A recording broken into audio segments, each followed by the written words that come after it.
स्नेहलोक tutorial कक्षा 8वीं से 12वीं सीबीएसई बोर्ड हिंदी से संबंधित संपूर्ण ज्ञान। अधिक जानकारी के लिए संपर्क करें।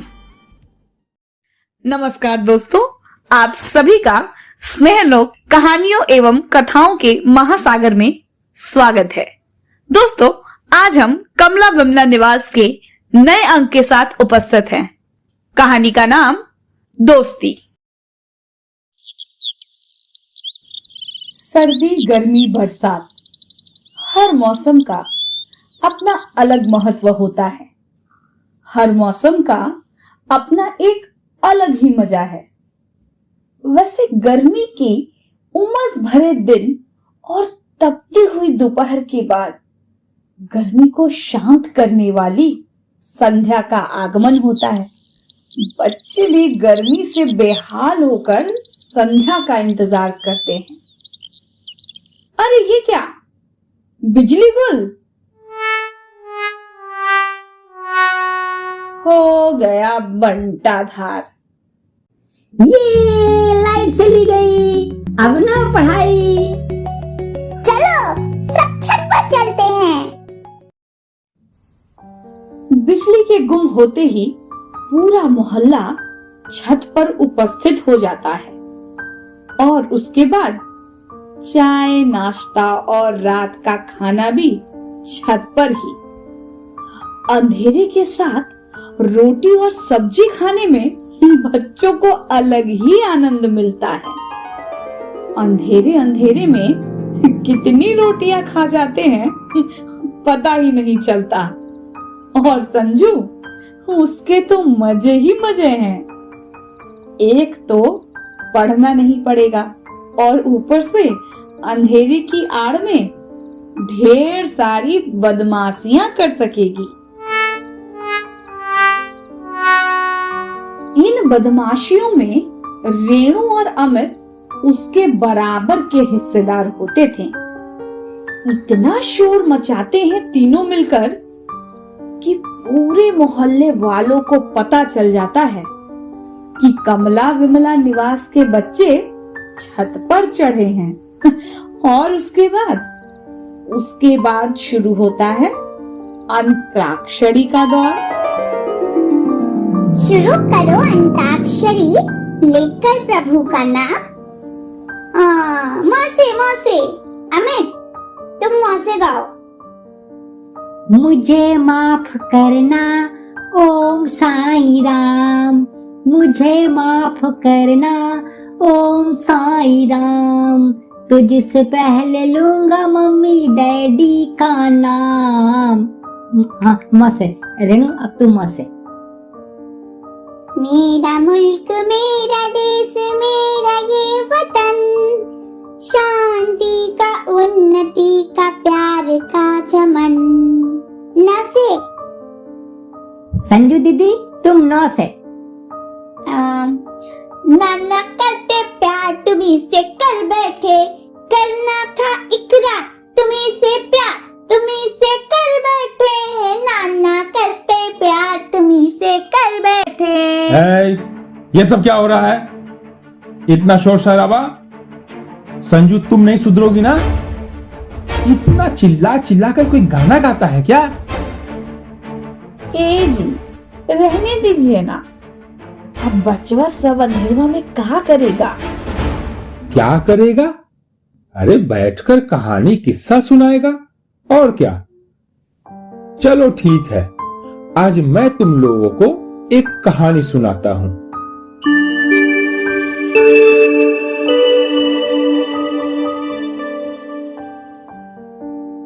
बहुत समय की बात है।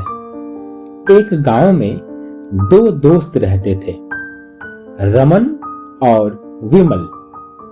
दोनों एक दूसरे से एकदम विपरीत, एक जमीन तो दूसरा आसमान, एक दिन तो दूसरा रात जितनी असमानताएं थी दोनों के स्वभाव में, पर एक दूसरे के परम मित्र थे।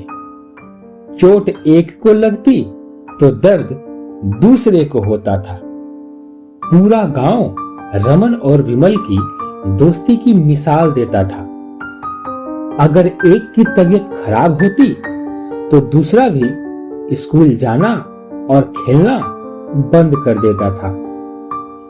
एक को डांट पड़ती तो दूसरा भी उदास हो जाता था। रमन पढ़ने में बहुत होशियार था। विमल थोड़ा सामान्य सा था। एक बार विद्यालय के संस्कृत के अध्यापक ने श्लोक याद करने को कहा। रमन ने तुरंत ही कंठस्थ कर लिया, मगर विमल न कर सका। जब श्लोक सुनाने की बारी आई तब दोनों ने मिलकर पिटाई खाई, क्योंकि रमन ने भी श्लोक याद रहने के बावजूद नहीं सुनाया। विमल समझ गया कि रमन ने उसकी वजह से मार खाई है।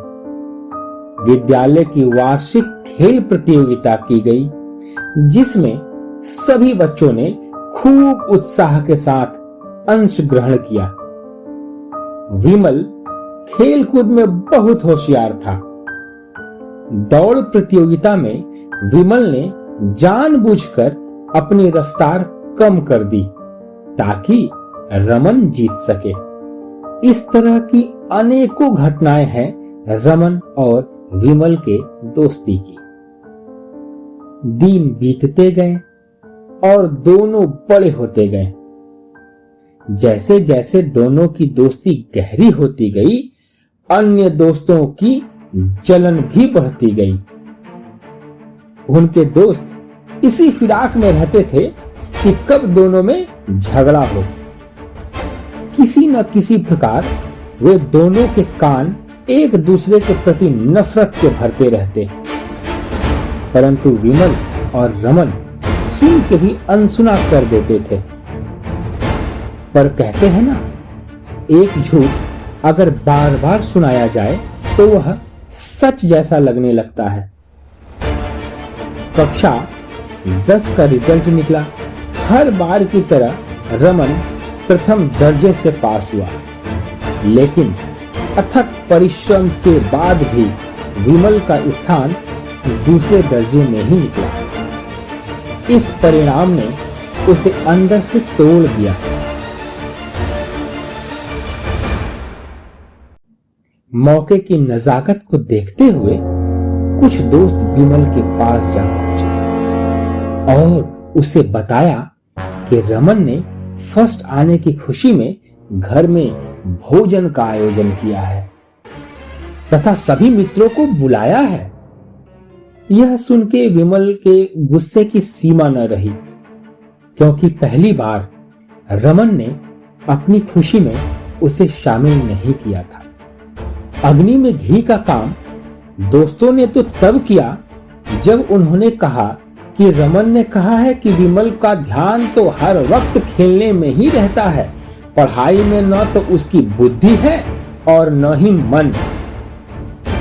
गुस्से से तमतमाता विमल रमन के घर की ओर चल दिया। आंगन तक पहुंचते पहुंचते उसे कुछ आदमियों के हंसने की आवाज सुनाई पड़ी और वह अपने मन मुताबिक पूरी बात समझ गया। और फिर उस दिन के बाद वह रमन से न मिला। दिन, महीने, साल दिन के बाद रात की तरह बदलते गए, परंतु दोनों की मुलाकात न हुई। इधर रमन को सारी बात पता चली और वास्तविक घटना से अवगत कराने के लिए बहुत कोशिश की, पर दोनों का आमना सामना न हो पाया। दोनों अलग अलग शहर आगे की पढ़ाई करने चले गए। पढ़ाई समाप्त करने के बाद एक बहुत बड़ी कंपनी में विमल इंटरव्यू देने गया।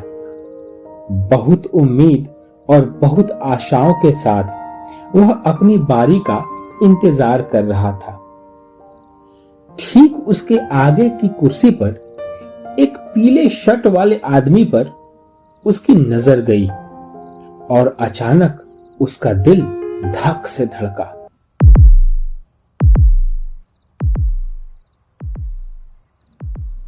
ये क्या, रमन? इतने वर्षों बाद वो भी ऐसे, एक प्रतिद्वंदी के रूप में। विमल न कुछ कहने की स्थिति में था और ना ही चुप रहने की स्थिति में। एक के बाद एक फ्लैशबैक की तरह सारी घटनाएं बचपन की याद आने लगी। आज विमल को एहसास हो रहा था कि उस दिन वह हिम्मत करके घर के अंदर क्यों नहीं गया, क्यों उसने दिल खोल के सब कुछ न पूछा। आज भी कहीं न कहीं विमल जानता था कि गलती उसकी ही थी, पर बीते इन वर्षों ने दोनों के बीच एक खाई बना दी थी, जिसको पार करने की हिम्मत विमल में नहीं थी। वह चाहता था कि वह विमल से गले लग जाए और जोर जोर से रोए, ताकि वर्षों पुराना जख्म आज खत्म हो जाए। कुछ समय बाद अपने आप से द्वंद्व करते हुए विमल ने रमन से बात करने की सोची और रमन की ओर उसने अपनी नजरें घुमाई, मगर वह कुर्सी खाली थी। विमल कुछ सोचे या समझे इसके पहले उसका नाम बुलाया गया। इंटरव्यूअर्स विमल की शिक्षा और जवाब से बहुत प्रसन्न हुए और उसे नौकरी भी मिल गई। ऑफिस से बाहर निकलते ही रमन मिठाई लेकर खड़ा था। विमल कुछ कहे इसके पहले ही रमन उसे बधाई देते हुए गले से लगा लिया। दोनों एक दूसरे से लिपटकर खूब रोए। रमन ने बताया कि उस दिन उसने कोई भोजन का आयोजन न किया था। वो तो पिताजी से मिलने कुछ लोग आए थे। विमल समझ चुका था आज भी रमन जानबूझकर इंटरव्यू वाले कतार से निकल गया, क्योंकि वह चाहता था कि यह नौकरी विमल को ही मिले। विमल अपनी गलती समझ चुका था और इसके लिए उसे बहुत मलाल भी था। एक छोटी सी गलतफहमी ने दोनों के अटूट रिश्ते को तोड़ दिया। अगर उस दिन विमल थोड़ी समझदारी से काम ले लेता तो आज उसे इस तरह पछताना नहीं पड़ता। रिश्तों में दरार तभी पड़ती है जब हम अपने आप को रिश्तों से ज्यादा अहमियत देने लगते हैं। किसी के बहकावे में आने से पहले या कोई निर्णय पर पहुंचने से पहले हमें बहुत विचार करना चाहिए कि वास्तविकता क्या है। समझे तुम लोग? हाँ पापा, आज के बाद हम भी अपने दोस्तों से दोस्ती पूरी निष्ठा के साथ निभाएंगे और गुस्से में कभी कोई निर्णय नहीं लेंगे। आज पिताजी ने वह सीख दी जो हम सभी को याद रखनी चाहिए। रिश्ते बनाना आसान है पर निभाना मुश्किल है। वैसे आज का दिन तो मंगल ही रहा, मगर कल की कोई गारंटी नहीं, क्योंकि यह कमला विमला निवास है जहां सब मंगल है, परंतु वक्त हर वक्त मंगल नहीं रहता। हैप्पी फ्रेंडशिप डे दोस्तों। हमारे वीडियोस को अपने दोस्तों तक जरूर पहुंचाएं। अपने दोस्तों पर विश्वास रखें, किसी के बहकावे में न आए और हमारा चैनल देखते रहें। बहुत ही जल्दी हम नए अंक के साथ आपसे दोबारा मिलेंगे। तब तक के लिए स्वस्थ रहें, मस्त रहें।